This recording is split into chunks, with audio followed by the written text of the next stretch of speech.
بسم الله الرحمن الرحيم. قالوا ادع لنا ربك يبين لنا ما لونها قال إنه يقول إنها بقرة صفراء فاقع لونها تسر الناظرين. کہنے لگے آپ ہماری خاطر اپنے رب سے درخواست کیجئے کہ ہم نے صاف صاف بتائی کہ اس کا رنگ کیسا ہو. موسیٰ نے کہا اللہ فرماتا ہے کہ وہ ایسے تیز زرد رنگ کی گائے ہو جو دیکھنے والوں کا دل خوش کر دے. قالوا ادع لنا ربك يبين لنا ما هي إن البقرة تشابه علينا وإنا إن شاء الله لمهتدون.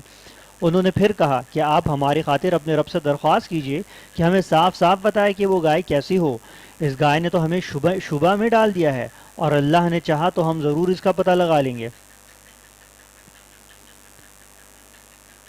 قال إنه يقول إنها بقرة لا ذلول تثير الأرض ولا تسقي الحرث مسلمة لا شية فيها قالوا الآن جئت بالحق فذبحوها وما كادوا يفعلون. موسیٰ نے کہا اللہ فرماتا ہے کہ وہ ایسی گائے ہو جو کام میں جت کر زمین نہ گاتی ہو اور نہ کھیتی کو پانی دیتی ہو، پوری طرح صحیح سالم ہو جس میں کوئی داغ نہ ہو. انہوں نے کہا ہاں اب آپ ٹھیک ٹھیک پتہ لے کر آئے.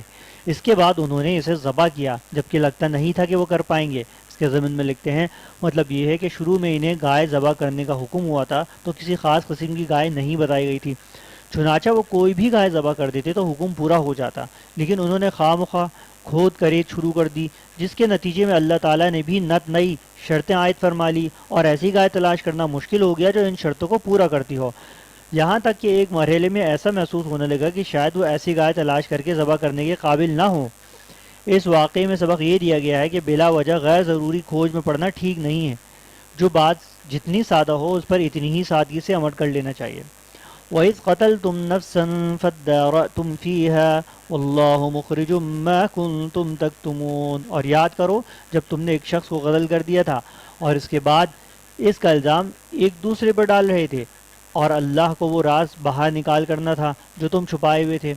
فَقُلْنَا اضْرِبُوهُ بِبَعْضِهَا كَذَلِكَ يُحْيِي اللَّهُ الْمَوْتَى وَيُرِيكُمْ آيَاتِهِ لَعَلَّكُمْ تَعْقِلُونَ. چنانچہ ہم نے کہا اس مقتول کو اس گائے کے ایک حصے سے مارو، اس طرح اللہ مردوں کو زندہ کرتا ہے اور تمہیں اپنی قدرت کی نشانیاں دکھاتا ہے تاکہ تم سمجھ سکو.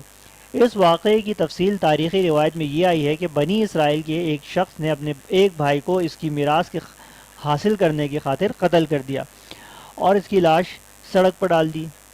پھر خود ہی حضرت موسیٰ علیہ السلام کے پاس شکایت لے کر پہنچ گیا کہ قاتل کو پکڑ کر سزا دی جائے. اس موقع پر حضرت موسیٰ علیہ السلام نے اللہ تعالیٰ کے حکم سے انہیں گائے ذبح کرنے کو کہا جس کا واقعہ اوپر گزرا. جب گائے ذبح ہو گئی تو آپ نے فرمایا کہ گائے کا کوئی عضو اٹھا کر مقتول کی لاش پر مارو تو وہ زندہ ہو کر قاتل کا نام بتا دے گا. چنانچہ ایسا ہی ہوا اور اس طرح قاتل کا پول کھل گیا اور وہ پکڑا گیا. قاتل کی دریافت کے لیے یہ طریقہ اختیار کرنے کا ایک فائدہ یہ ہوا کہ مردوں کو زندہ کرنے کی خدائی طاقت کا عملی مظاہرہ کر کے ان لوگوں کی زبانیں بند کر دی گئی جو دوسری زندگی کو ناممکن سمجھتے تھے. غالباً اس واقعے کے بعد ہی بنی اسرائیل میں طریقہ جاری ہوا کہ جب کوئی شخص مقتول پایا جائے اور قاتل کا پتہ نہ چل رہا ہو تو ایک گائے ذبح کر کے اس پر اپنے ہاتھ دھوئیں اور قسم کھائیں کہ ہم نے اسے قتل نہیں کیا، جس کا ذکر بائبل کی کتاب استثنا 1:12-8 میں آیا ہے.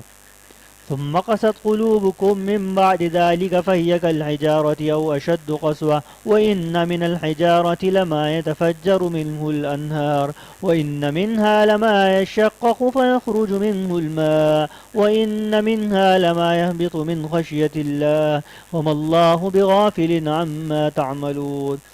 اس کے بعد تمہارے دل پھر سخت ہو گئے یہاں تک کہ وہ ایسے ہو گئے جیسے پتھر، بلکہ سختی میں کچھ ان سے بھی زیادہ، کیونکہ پتھروں میں سے کچھ ایسے بھی ہوتے ہیں جن سے نہریں پھوٹ بہتی ہیں اور انہی میں سے کچھ وہ ہوتے ہیں جو خود پھٹ پڑتے ہیں اور ان سے پانی نکل آتا ہے، اور انہی میں وہ پتھر بھی ہیں جو اللہ کے خوف سے لڑک جاتے ہیں. اور اس کے برخلاف جو کچھ تم کر رہے ہو اللہ اس سے بے خبر نہیں ہے. اس کے ضمن میں لکھتے ہیں یعنی بعض مرتبہ تو پتھروں سے چشمے نکل آتے ہیں جیسا کہ بنی اسرائیل خود دیکھ چکے تھے کہ کس طرح ایک سنگلاخ چٹان سے پانی کے چشمے بہہ پڑے تھے، اور بعض اوقات بھاری مقدار میں تو پانی نہیں نکلتا مگر پتھر شق ہو کر تھوڑا بہت پانی نکال دیتا ہے، اور کچھ پتھر اللہ کے خوف سے لڑھک بھی پڑتے ہیں مگر ان کے دل ایسے سخت ہیں کہ ذرا نہیں پسیجتے۔ کسی زمانے میں یہ بات کچھ لوگوں کی سمجھ نہیں آتی تھی کہ پتھر جیسی بے جان چیز میں خوف کا کیا تصور ہو سکتا ہے، لیکن قرآن کریم نے کئی جگہوں پر یہ حقیقت واضح فرمائی ہے کہ جن چیزوں کو ہم بظاہر بے جان یا بے شعور سمجھتے ہیں ان میں بھی کچھ نہ کچھ شعور موجود ہوتا ہے۔ مثلا دیکھیے سورہ بنی اسرائیل اور سورہ عذاب۔ لہٰذا اگر اللہ تعالیٰ یہ فرما رہا ہے کہ کچھ پتھر اللہ کے خوف سے لڑک جاتے ہیں تو اس میں کوئی تعجب کی بات نہیں ہے۔